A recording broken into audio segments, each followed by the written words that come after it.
Assalamualaikum warahmatullahi wabarakatuh. Perkenalkan, nama saya Saiful Gazi, NIM 1803211000124. Di video kali ini saya akan menjawab perihal soal UAS strategi dan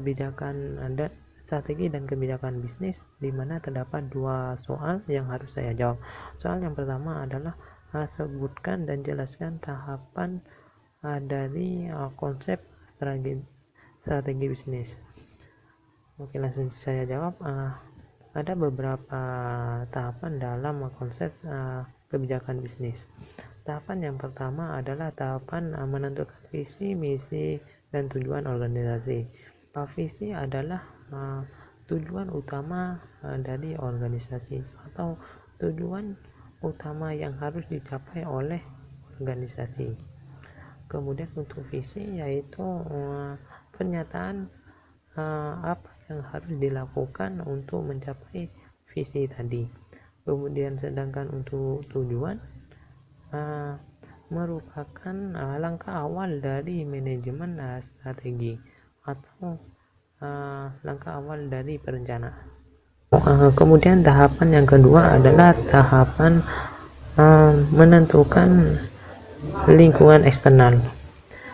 Lingkungan eksternal adalah faktor-faktor yang mempengaruhi perusahaan yang berasal dari luar perusahaan.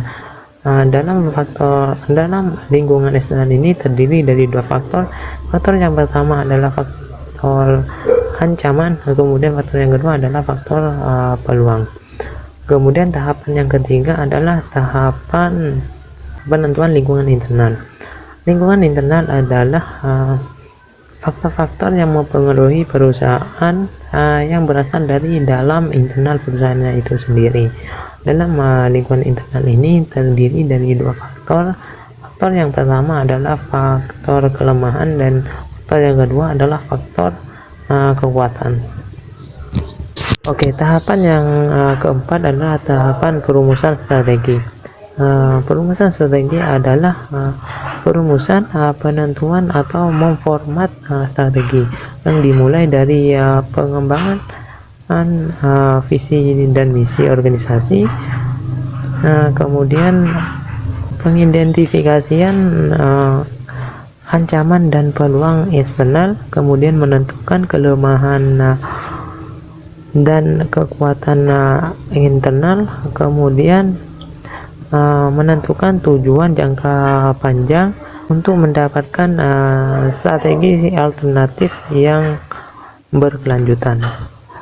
Oke, untuk tahapan yang kelima adalah tahapan implementasi strategi atau penerapan strategi. Implementasi strategi adalah sekumpulan aktivitas dan pilihan yang dipilih untuk melaksanakan rencana strategi, atau juga bisa diartikan sebagai tahapan manajemen strategis yang menggunakan kemampuan manajerial, administratif, dan juga persuasif untuk mengartikan alternatif yang dipilih menjadi tindakan. Oke, untuk tahapan yang terakhir adalah tahapan evaluasi strategi. Tahapan evaluasi strategi adalah cara bagi para pelaku usaha untuk mengevaluasi perusahaannya dalam upaya mencapai tujuan strategi. Oke, untuk soal yang kedua adalah penerapan strategi pada perusahaan nasional dan juga internasional.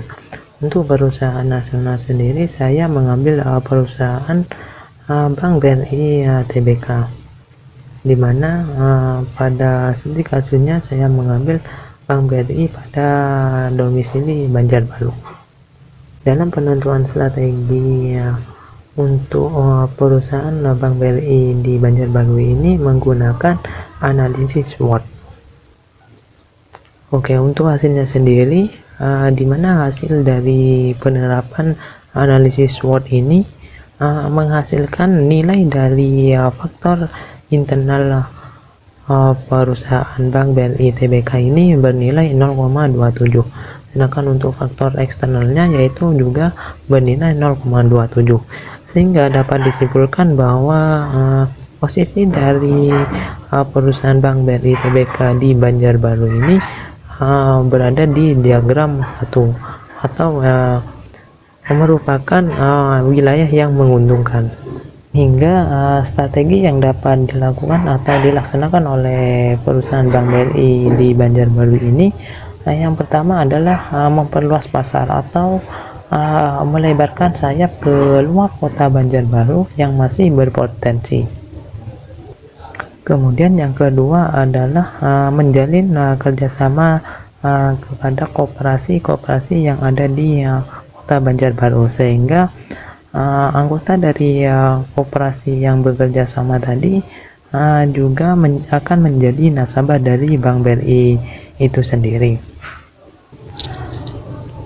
Kemudian untuk strategi yang terakhir adalah menjalin kerjasama dengan lembaga pendidikan yang ada di kota Banjarbaru, di mana kita tahu bahwa kota Banjarbaru ini adalah kota pelajar dan juga ada beberapa perguruan tinggi di sana, sehingga dengan bekerjasama dengan lembaga pendidikan di Banjarbaru tersebut, pelajar dan mahasiswa juga akan menjadi nasabah dari Bank BRI tersebut.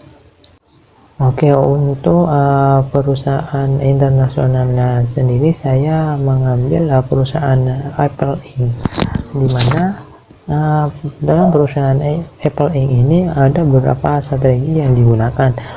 Strategi yang pertama adalah strategi diferensiasi, di mana produk yang diproduksi oleh perusahaan ini menekankan pada pengurangan harga terus-menerus, sehingga akan mengurangi keuntungan yang didapat.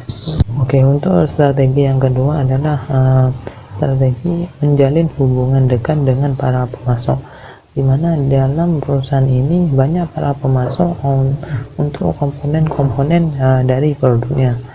Hubungan kerjasama dengan para pemasok ini cukup sangat penting karena dapat menguntungkan di masa saat ini maupun masa depan. Oke, untuk strategi yang terakhir adalah strategi diversifikasi elektronik konsumen, di mana semakin hari konsumen semakin meningkat dan juga para pesaing juga meningkat, sehingga perlu ada terobosan produk baru untuk menggait para konsumen. Oke, demikian jawaban dari saya.